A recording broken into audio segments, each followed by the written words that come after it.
প্রিয় হাজিরিন, আমি আপনাদের সামনে কোরআনে পাকের 36তম সূরা সূরা ইয়াসিনের 30তম আয়াত তিলাওয়াত করেছি।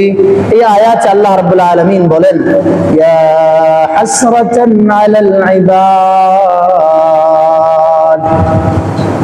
মা ইয়াতিহিম মির রাসূলিন ইল্লা কানু বিহি ইস্তাহজিউন। আল্লাহ বলেন, বড় আফসোস আমার বান্দাদের জন্য, বড় আফসোস পৃথিবীবাসীর জন্য, বড় আফসোস যখনই তাদের কাছে কোন নবী কিংবা রাসূল পাঠানো হয়েছে তখনই তারা সবার সঙ্গে কটাক্ষ করেছে আর উপহাস করেছে। যত নবী রাসূল আল্লাহ তাআলা দুনিয়াতে পাঠিয়েছেন সকল নবী রাসূলের সঙ্গে কটাক্ষ করা হয়েছিল, উপহাস করা হয়েছিল, তাদের সঙ্গে দুর্ব্যবহার দেওয়া হয়েছিল, খারাপ আচরণ করা হয়েছিল। এজন্য আল্লাহ বড় আফসোস করে বলেন, আফসোস ইয়া হাসরাতান আলাল ইবাদ। সূরা ইয়াসিন আল্লাহ বলেন, বড় আফসোস মানুষের জন্য, আমার বান্দাদের জন্য। মা ইয়াতিহিম মির রাসূলিন ইল্লা কানু বিহি ইস্তাহজিউন।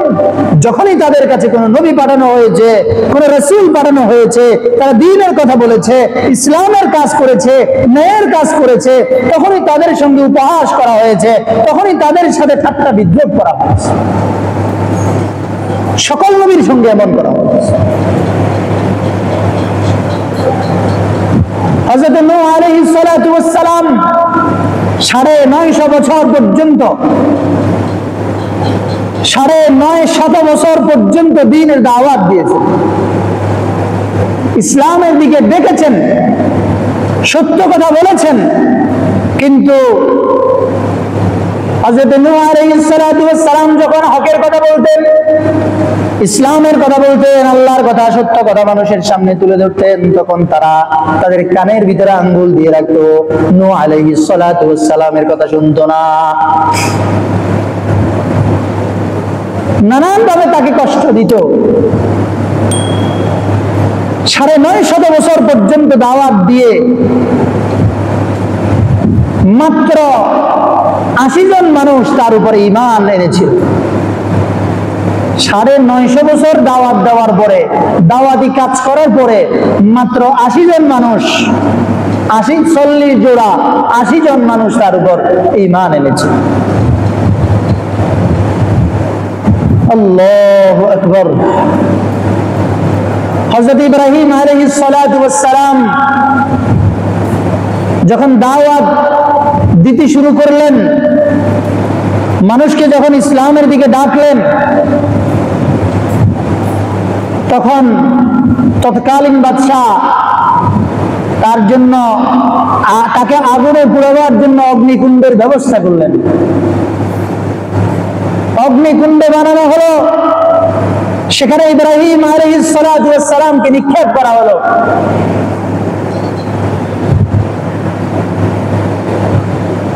ঘটনা আপনাদের সকলেরই জানা। এভাবে জাকারিয়া আলাইহিস সালাতু ওয়াস সালামকে করাত দিয়ে কেটে ছিঁড়ে ফেলা হয়েছে। বনি ইসরাইলের মধ্যে শত শত হাজার হাজার নবীদেরকে, রাসূলদেরকে হত্যা করা হয়েছে। হযরত ইব্রাহিম আলাইহিস সালাতু ওয়াস সালাম নিজের মাতৃভূমি ত্যাগ করে নিজের এলাকা ছেড়ে চলে যেতে হয়েছে।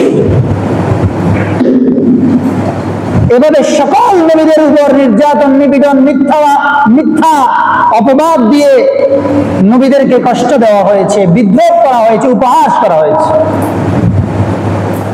আমাদের নবী মুহাম্মদুর রাসূলুল্লাহ সাল্লাল্লাহু আলাইহি ওয়াসাল্লামের উপরও অল্প নির্যাতন করা হয়নি, নির্যাতন আর নিপীড়নের স্ট্রিম রোলার চালানো হয়েছে। রাসূলুল্লাহ সাল্লাল্লাহু আলাইহি ওয়াসাল্লামকে দুভাবে নির্যাতন করা হয়েছে। শারীরিকভাবে নির্যাতন করা হয়েছে, মানসিকভাবে নির্যাতন করা হয়েছে। মানসিকভাবে কিভাবে নির্যাতন করা হয়? আল্লাহর নবীকে গালাগালি করা হতো, বলা হতো, বলতো তারা যে সে তো পাগল। আল্লাহর নবীকে পাগল বলে বিদ্রোহ করা হতো। আবার আল্লাহর নবীকে কবি বলে বিদ্রুপ করা হতো। আল্লাহ তাআলা কোরআনে পাকে সবগুলো ভেঙে ভেঙে বলেছেন।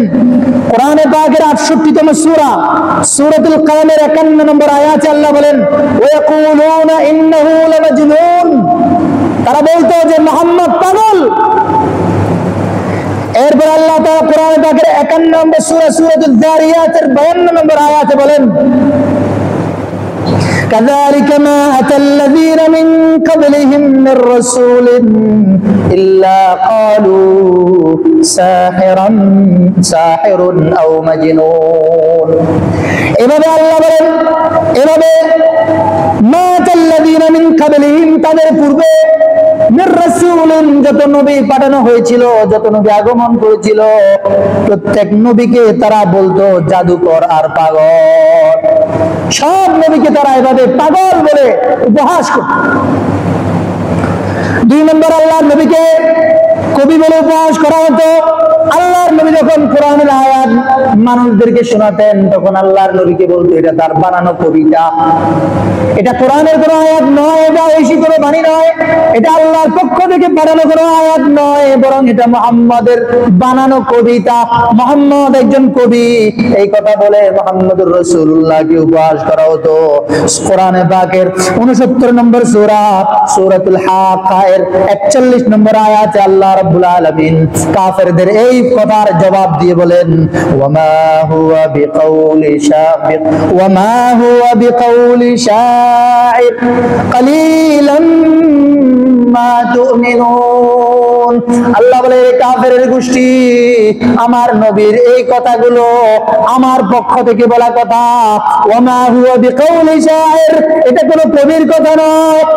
এরপরে আয়াত আল্লাহ বলেন, ওয়ামা হুয়া বিকাউলি কাহিন কালিলাম মা তাযাক্কারুন। এর কাফেরের গোষ্ঠীরা, এটা কোনো গণকের কথা নয়, এটা আমি আল্লাহ রাব্বুল আলামিনের পক্ষ থেকে বলা কথা। কাফেররা আল্লাহর নবীকে গণক বলে গালি দিত, গণক, জাদুকর, জাদুকর। তো আল্লাহ তাআলা উত্তর দিয়ে বলে দিলেন, ওয়ামা হুয়া বিকাউলি কাহিন, এটা কোনো জাদুকরের কথা নয়, মুহাম্মদ জাদুকর নয়। এভাবে আল্লাহর নবীকে তারা অপবাদ দিত, মিথ্যাবাদী বলে। তারা বলতো আল্লাহর নবী মিথ্যাবাদী, নাউযুবিল্লাহ। কোরআনে পাকের 38তম সূরা সূরাতুস সাদের 4 নম্বর আয়াত আল্লাহ তাআলা বলেন, ওয়াকালাল কাফিরুনা হাযা সাহিরুন কাযযাব। কাফেররা বলতো এ হলো জাদুকর, মিথ্যুক। কাফেররা আল্লাহর নবীকে বলতো মুহাম্মদ হলো জাদুকর, মুহাম্মদ হলো মিথ্যুক, নাউযুবিল্লাহ। এভাবে আল্লাহর নবীকে মানসিকভাবে টর্চার করত, কষ্ট দিত। এরপর আল্লাহর নবীর আনিত কোরআনের আয়াতগুলোকে তারা বলতো এটা হলো পূর্বেকার কিচ্ছা কাহিনী, পূর্বেকার ঘটনা, এটা আমরাও বানিয়ে বানিয়ে বলতে পারি।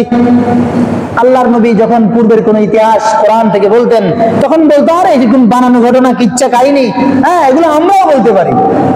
তো আল্লাহ তাআলা কোরআনে বলেন, কোরআনে পাকের 8 নম্বর সূরা সূরাতুল আনফালের 31 নম্বর আয়াত, ওয়াইযা তুতলা আলাইহিম আয়াতুনা,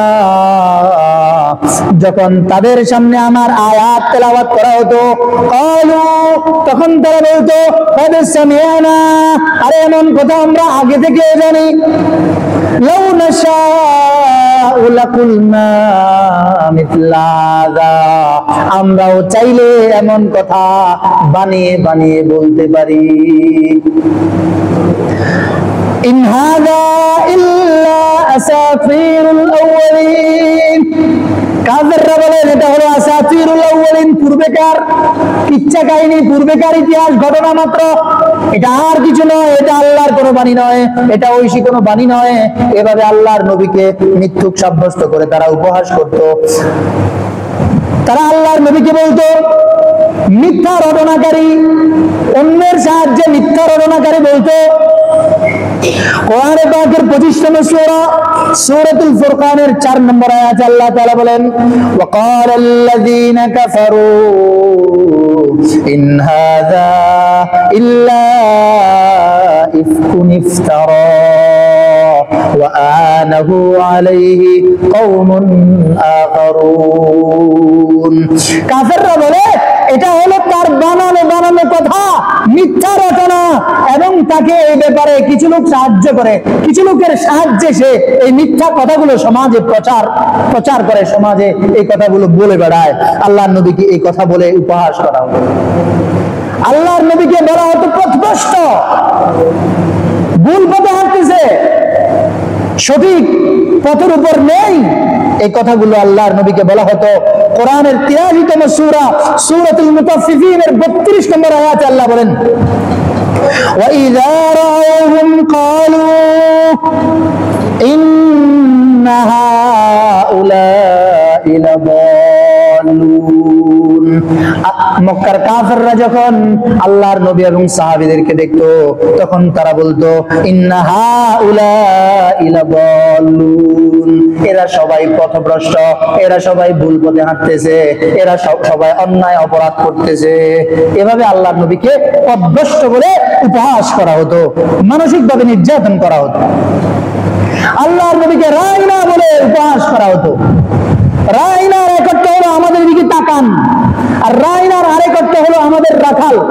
তারা রাইনা শব্দ বলে আল্লাহর নবীকে উপহাস করতো যে আমাদের রাখাল, এই কথা বলে উপহাস করা হতো।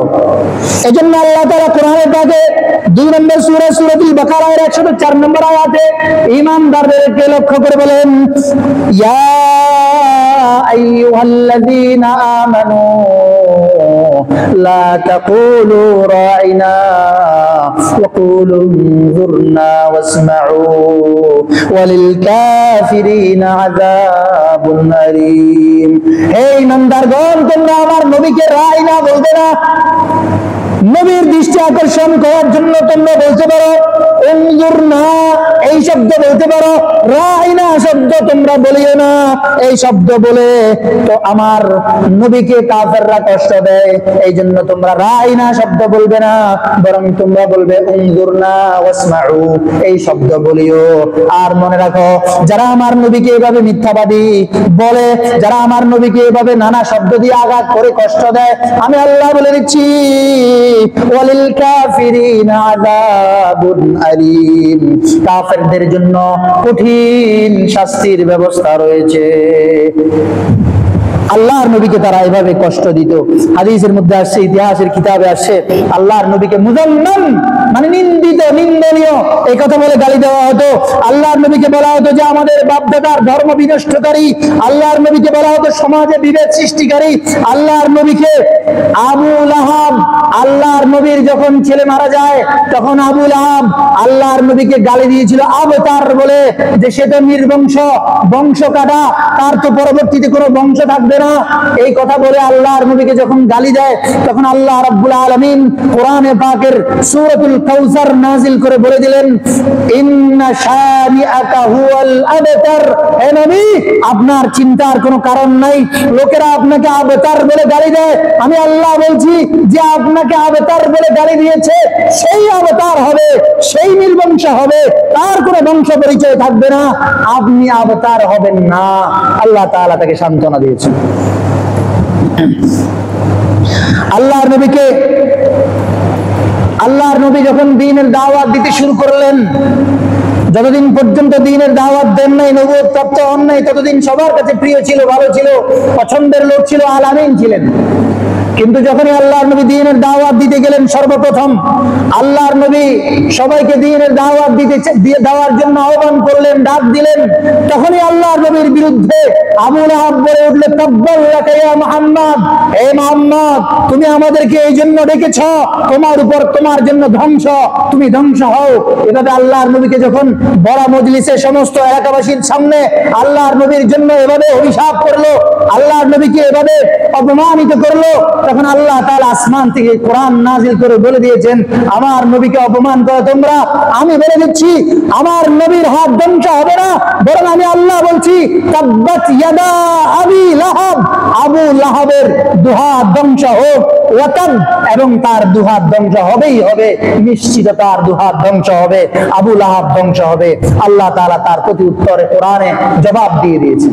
সুবহানাল্লাহ। আল্লাহর নবীকে যারা যারা কষ্ট দিয়েছেন, তাদের মধ্যে সবচেয়ে বেশি কষ্ট যে দিয়েছিল তার নাম আবু লাহাব।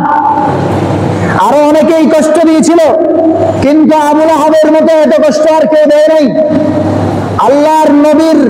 আল্লাহর নবীকে যারা যারা কষ্ট দিয়েছিল তাদের মধ্যে শুধুমাত্র এক কাফেরের নামে কোরআনে সূরা আছে। কোরআনে এক কাফেরের নাম ধরে সূরা আছে, আর কোন কাফেরের নাম ধরে সূরা নাই। যেই কাফেরের নাম ধরে সূরা আছে ওই কাফেরের নাম আবু লাহাব, তার নামে সূরার নাম হলো সূরা লাহাব, তাব্বাত ইয়াদা আবি লাহাব। কত বড় কুখ্যাত কাফের হলে আল্লাহ তাআলা তার নাম ধরে কোরআনে সূরা দিয়ে দেন। কিয়ামত পর্যন্ত যেন মানুষ এই আবু লাহাবকে অভিশাপ দিতে থাকে, ঘৃণা ভরে আবু লাহাবের নাম উচ্চারণ করতে থাকে, এই জন্য আল্লাহ তাআলা কোরআনে তার নামে সূরা দিয়ে দিয়েছে। আল্লাহর নবীর আবু লাহাব আল্লাহর নবীর চাচা ছিলেন। কত ভাবে আল্লাহর নবীকে শারীরিক ভাবে মানসিক ভাবে নির্যাতন করেছেন। আল্লাহর নবীর ঘরের সামনে আবু লাহাবের ঘর ছিল। আবু লাহাবের স্ত্রী আল্লাহর নবীর ঘরের সামনে তাদের ঘরের ময়লা আবর্জনা গুলো রেখে আসতো। আবু লাহাবের স্ত্রীর নাম উম্মে জামিল।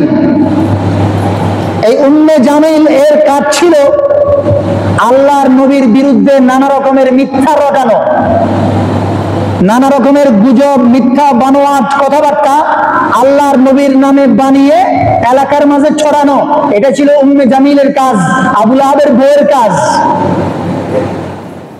যারা এলাকার মধ্যে এরকম মিথ্যা রটায়, বিভ্রান্তি সৃষ্টি করে, গুজব ছড়ায়, এদেরকে আরবি ভাষায় বলা হয় হাম্মালাতুল হাতাব। এই জন্য কোরআনে আল্লাহ তাআলা আবু লাহাবের স্ত্রীর ব্যাপারে বলা হচ্ছে ওয়ামরাতুহু হাম্মালাতুল হাতাব, আর আবু লাহাবের স্ত্রী হলো হাম্মালাতুল হাতাব, মানে এলাকার মধ্যে গুজব রটিয়ে আগুন প্রজ্বলনকারী, যে এলাকার মধ্যে মিথ্যা রটিয়ে আগুন প্রজ্বলিত করে অশান্তি সৃষ্টি করে তাদেরকে বলা হয় হাম্মালাতুল হাতাব। এই আবু লাহাবের স্ত্রী আল্লাহর নবীর ঘরের সামনে ময়লা আবর্জনা রেখে আসতো। আল্লাহর নবী যেখানে হাঁটতো তার হাঁটার চলার রাস্তা দিয়ে কাঁটা, তারপরে কাঁটা রেখে দিত। এরপরে আল্লাহর নবী কষ্ট পায়, ব্যথা পায়, এই জাতীয় জিনিসপত্র তার রাস্তার উপরে রেখে দিত। এভাবে আল্লাহর নবীকে কষ্ট দিত। আবু লাহাব এবং আবু লাহাবের স্ত্রী এই দুজন সবচেয়ে বেশি আল্লাহর নবীকে কষ্ট দিয়েছেন। এই জন্য আল্লাহ তাআলা আবু লাহাবের নাম আর আবু লাহাবের স্ত্রীর কথা কোরআনের মধ্যে আলোচনা নিয়ে আসছেন। রাসূল সাল্লাল্লাহু আলাইহি ওয়াসাল্লাম যদি কাউকে দাওয়াত দিত, আবু লাহাব গিয়ে তাদেরকে ভুল বুঝাইতো।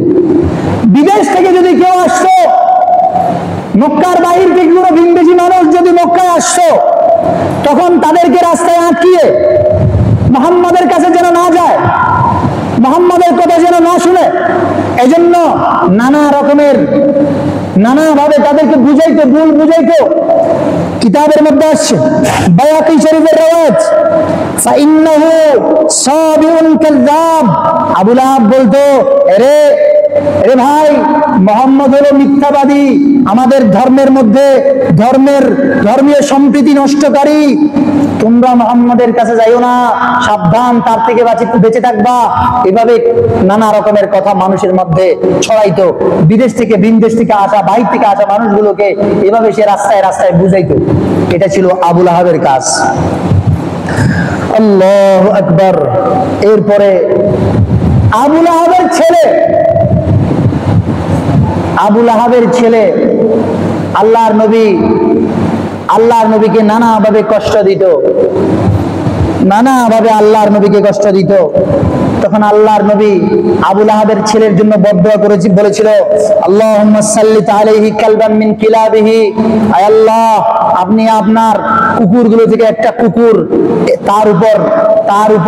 তার পিছে লেলিয়ে দেন, আপনার কুকুরগুলো থেকে একটা কুকুরকে তার পিছনে লেলিয়ে দেন। এই বদদুয়া আল্লাহর নবী করেছিলেন। ইতিহাসে দেখা গেছে সাকাতালাহুল আসাদু, এরপরে আবু লাহাবের ছেলেকে একদিন বাঘে বা সিংহ তাকে খেয়ে ফেলেছে। আল্লাহর নবীর এই বদদুয়া কবুল হয়ে গেছে। এভাবে আল্লাহর নবীকে নানাভাবে মক্কার কাফের আর মুশরিকরা কষ্ট দিয়েছে।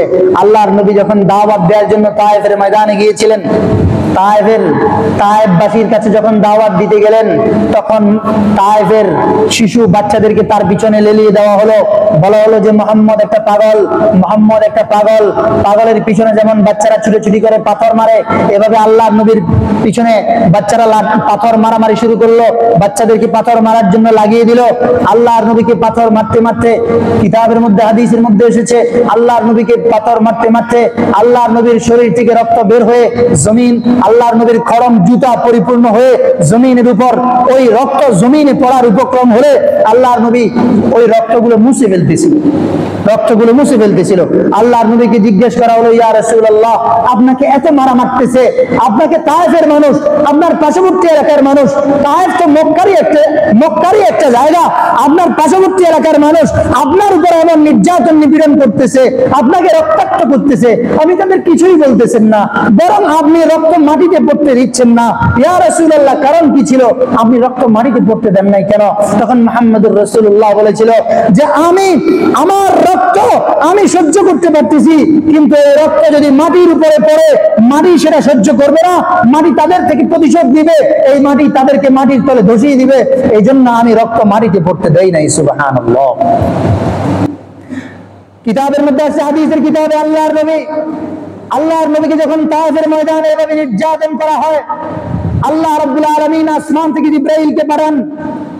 আল্লাহর নবীকে বলে, হে নবী, আমাকে আল্লাহ তাআলা পাঠিয়েছেন, আপনি যদি অনুমতি দেন, এই তায়েফ পাহাড়ের দুপাশে যারা অবস্থান করতেছে, আপনাকে নির্যাতন করতেছে, এই দুই পাহাড়ের তলে তাদেরকে ধসিয়ে দেব, আপনি শুধু একবার অনুমতি দেন। আপনি কি বলেন?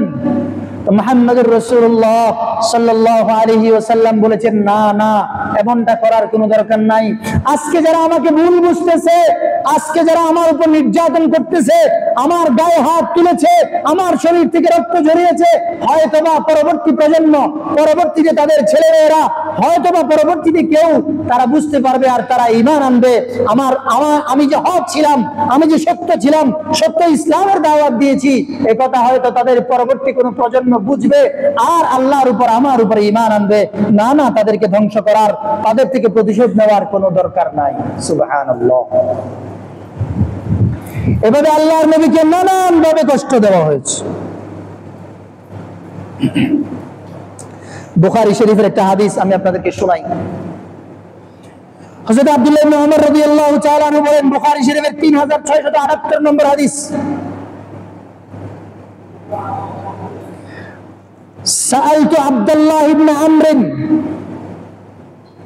আন আসাদ্দি মা সানাআল মুশরিকুনা বিরাসূলিল্লাহ সাল্লাল্লাহু আলাইহি ওয়াসাল্লাম। বর্ণনাকারী বলেন, আমি আব্দুল্লাহ ইবনে আমরকে জিজ্ঞেস করলাম, জানতে চাইলাম তার কাছে যে মক্কার কাফেররা আল্লাহর নবীর উপর যে সকল নির্যাতন করেছিল, নিপীড়ন চালিয়েছিল, তার মধ্যে সবচেয়ে কঠিন নির্যাতনটা কি ছিল? এরকম একটা নির্যাতনের বর্ণনা, বিবরণ আমাকে দেন। ক্বালা, আব্দুল্লাহ ইবনে আমর বলেন, রাআইতু উকবাত ইবনে আবি মুগীত জাআ ইলা নবী সাল্লাল্লাহু আলাইহি ওয়াসাল্লাম ওয়া হুয়া ইউসাল্লি। উকবা বিন আবি মুগীত নামে একজন কাফের, সে আল্লাহর নবীর কাছে আসলো যখন আল্লাহর নবী নামাজ পড়তেছিলেন। ফা ওয়াদা রিদাহু ফি উনুকিহি, ওই কাফের তার চাদর দিয়ে আল্লাহর নবীর গলা পেঁচিয়ে ফেললো, নামাজের মধ্যে আল্লাহর নবীর গলা পেঁচিয়ে ফেললো। ফাহানাকাহু বিহানাকান শাদীদা, এমন ভাবে আল্লাহর নবীকে পেঁচাইলো যেন আল্লাহর নবী মরে যাবেন অবস্থা। ফাজা আবু বকর হাত্তা দাফাহু আনহু, এমন সময় আবু বকর সিদ্দিক রাদিয়াল্লাহু তাআলা আনহু এসে আল্লাহর নবীকে তার হাত থেকে রক্ষা করলো। ফাকালা, এরপর আবু বকর বলল, আতাকতুলুনা রাজুলান আইয়াকুল রাব্বি আল্লাহ, তোমরা কি একটা মানুষকে শুধুমাত্র এই জন্য মেরে ফেলতে চাও যে সে বলে আমার রব শুধুমাত্র আল্লাহ? এই কথা বলার কারণে তোমরা একটা মানুষকে মেরে ফেলবা? আল্লাহর নবীকে নানান ভাবে কষ্ট দিয়ে শুধু তারা ক্ষান্ত হয় নাই, এরপরে আল্লাহর নবীকে মারার জন্য তারা কমিটি গঠন করলো। আল্লাহর নবীকে হত্যা করার জন্য তারা ব্যক্তি প্রতিটা মানুষের কাছে দাওয়াত দিতে লাগলো। দাওয়াত দিয়ে সবাইকে ঐক্যবদ্ধ করে, পুরো সমাজের মানুষকে, পুরো এলাকার মানুষকে ঐক্যবদ্ধ করে মিটিং করে সিদ্ধান্ত নিল কে পারবে মুহাম্মদুর রাসূলুল্লাহকে হত্যা করতে। তখন হযরত ওমর রাদিয়াল্লাহু তাআলা আনহু ইসলাম গ্রহণ করে নাই।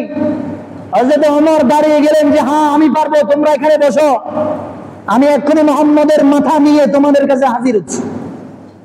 ঘটনা আপনাদের সকলেরই জানা, মুহাম্মদুর রাসূলুল্লাহর মাথা কাটার জন্য গিয়ে হযরত ওমর রাদিয়াল্লাহু তাআলা আনহু আল্লাহর নবীর সামনে নিজের মাথা নত করে দিয়ে চলে এসেছে।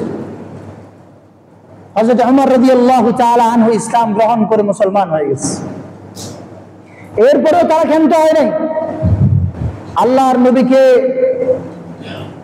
গ্রাম ছাড়া করার জন্য, এলাকা থেকে বের করে দেওয়ার জন্য, এলাকার মধ্যে যেন আল্লাহর দেওয়া দায়িত্ব পালন করতে না পারে, ইসলাম প্রচার প্রসার করতে না পারে, ইসলামের কাজ করতে না পারে, এজন্য আল্লাহর নবীকে গ্রাম থেকে বের করে দেওয়ার জন্য তারা নানা কৌশল আর নানা ফন্দি আঁকতে থাকে।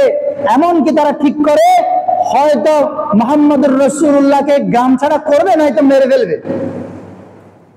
এক পর্যায়ে রাসূলুল্লাহ সাল্লাল্লাহু আলাইহি ওয়াসাল্লাম রাতের অন্ধকারে আল্লাহর পক্ষ থেকে নির্দেশ প্রাপ্ত হয়ে মক্কা ভূমি ছেড়ে, নিজের মাতৃভূমি জন্মভূমি নিজের এলাকা ছেড়ে মদিনা শরীফে হিজরত করতে বাধ্য হন। আল্লাহর নবী মক্কা শরীফ ছেড়ে মদিনায় হিজরত করেন। আল্লাহ রাব্বুল আলামিন কোরআনে পাকের 6 নম্বর সূরা সূরাতুল আনআমের 34 নম্বর আয়াতে বলেন, ওয়া লাকাদ কুযযিবাত রাসূলুম মিন ক্বাবলিক, ইতিপূর্বে বহু রাসূলকে মিথ্যারোপ করা হয়েছিল। ফাসবারু আলা মা কুযযিবু, তাদেরকে যে মিথ্যারোপ করা হয়েছিল এজন্য তারা ধৈর্য ধারণ করেছিল। ওয়া উযু, তাদেরকে যে কষ্ট দেওয়া হয়েছিল এজন্য তারা ধৈর্য ধারণ করেছিল। হাত্তা আতাহুম নাসরুনা, এক পর্যায়ে তাদের কাছে আমার বিজয় পৌঁছেছে, তারা বিজয় লাভ করেছে। ওয়ালা মুবাদদিলা লিকালিমাতিল্লাহ, আল্লাহ তাআলার কালিমার মধ্যে, আল্লাহর কথার মধ্যে কোনো পরিবর্তন হবে না। যারা ন্যায়ের উপর থাকবে, যারা সৎ পথে থাকবে, আল্লাহ তাআলা তাদেরকে একদিন না একদিন বিজয় দান করবেন ইনশাআল্লাহ। প্রিয় মুসল্লিয়ান কিরাম, আল্লাহর নবীর জীবনী থেকে আল্লাহর নবীকে কি পরিমাণ কষ্ট দেওয়া হয়েছিল সে ব্যাপারে কিছু কথা আপনাদের সামনে আলোচনা করলাম। আল্লাহ রাব্বুল আলামিন আমাদেরকে এই বিষয়গুলা বুঝার, অনুধাবন করার, এগুলা বুঝে আল্লাহর নবীর বুঝে আমাদের ঈমানকে আরো মজবুত আর ভালো করার তৌফিক দান করুন। বিষয়গুলা বুঝার, মানার এবং আল্লাহর নবীর জীবন আদর্শকে নিজের জীবনে বাস্তবায়ন করার জন্য তৌফিক দান করুন। সকলে বলেন আমিন।